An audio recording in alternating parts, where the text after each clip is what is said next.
Canical is just a strange planet. It has strange rings, strange gravity, it's like weirdly small, and it doesn't seem to comport with like what we know about the laws of physics or geology. But I actually think Canical is critical to understanding Adonalsium and his grand plan for the Cosmere. And I know this is a big statement, but stick around because I feel like this video is a good one. If it isn't clear already, this video will include spoilers for, I'll say, all of the Stormlight Archive up to the end of Wind and Truth, as well as the Sunlit Man. So just a quick recap. Canical is a small planet. It's about 200 miles in diameter that Sigil, aka Nomad, travels to in the events of the Sunlit Man. And it's a pretty grim life for the inhabitants of Canical. Their backstory is essentially that it appears that they fled Threnody at some point in the distant past, led by Zelion, so led by somebody that led them to the safe haven that is Canical. But it's not quite a safe haven because their life is basically defined by them trying to desperately flee and escape the perils of this superheated, invested sunlight that defines kind of the phases of life on Canical. Those phases that I'll just walk through here briefly start with the sunrise. And that is basically like the most devastating phase of life on Canical. It's when the sun rises, it leads to this like superheated landscape where there's blazing light, blasting heat that essentially obliterates everything in its path. And this sunlight does appear to be invested. And I think what that means in practice is that Canical's sun is have some sort of investiture that it's radiating out to Canical. So as that invested sunlight hits Canical, it is drawn into what the core of the planet that also appears to be highly invested. So you have invested sunlight and you have an invested core, and it's described as basically creating like a filament of a light bulb, which is why there's this like superheated phase during the sunrise. But it doesn't really get better at dusk. As the landscape cools, this highly invested core is drawing in that sunlight so quickly that as the landscape cools, it essentially releases like flammable gas and methane, causing like this, what is described as a terrible maelstrom or storm that takes place.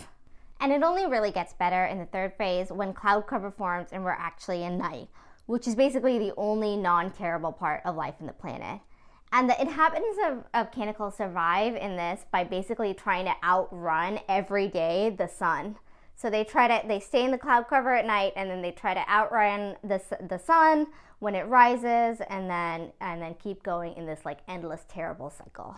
So I think there are a few things going on here that we need to talk about before we kind of get into what it means. First, the Canical just does not operate like a normal planet. Sigil repeatedly notices and kind of like ruminates on how it doesn't seem to, these three phases that I just described just really don't seem to match up with his understanding of physics, tectonics, geology. And I think what it's implying is that this is like barely a planet. Like the core is so highly invested and the sun is so highly invested that it's almost made up of investiture more than anything. So what does this mean? And to answer that, I think we need to turn to the words of Brandon, where he says, Canical was built for a very specific purpose by a very powerful being in the Cosmere that I will someday get to. You're going to see some more stuff like this.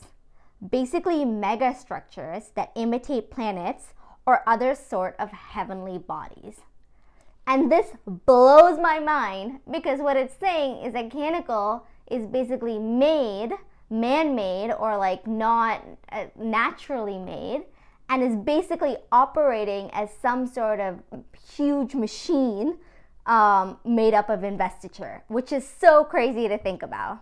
And so if you really think about what this means of Canical as like a piece of a giant current of investiture between a sun and a planet, it really makes the Ghostbloods like quest to just transport a little bit of investiture in a gemstone or for shar feel like a really, really small thing in comparison. So how does this relate to Adonalsium?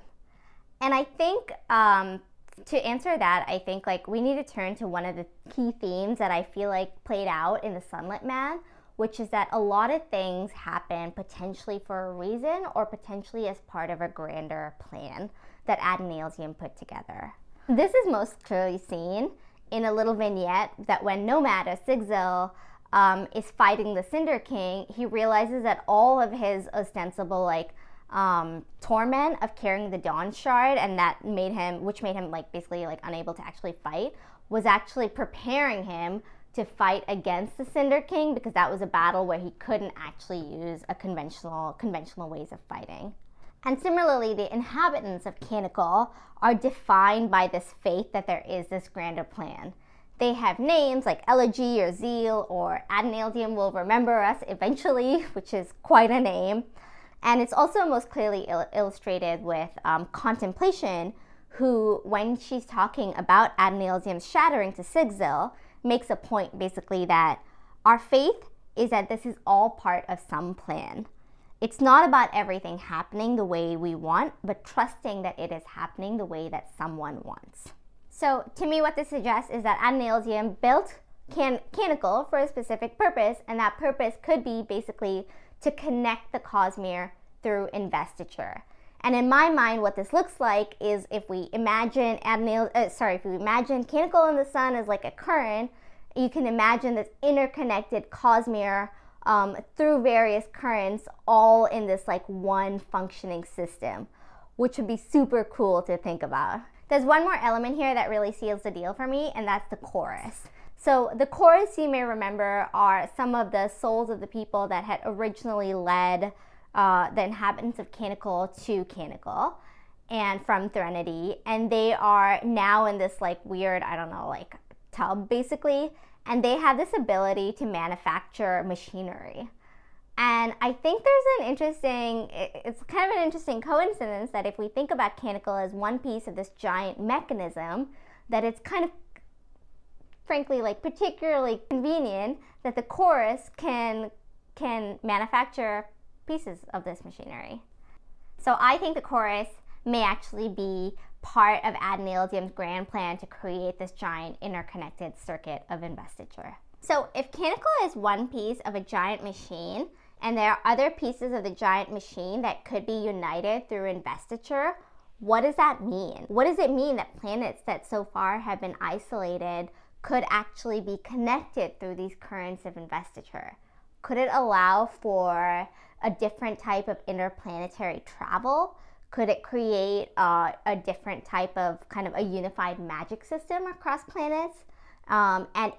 Or is this machine basically a way to reunify Adonalsium himself? Tell me what you think in the comments, and if you like this kind of content, please hit like and please subscribe. I continue to post as regularly as I can on all things Cosmere. Thanks, everyone.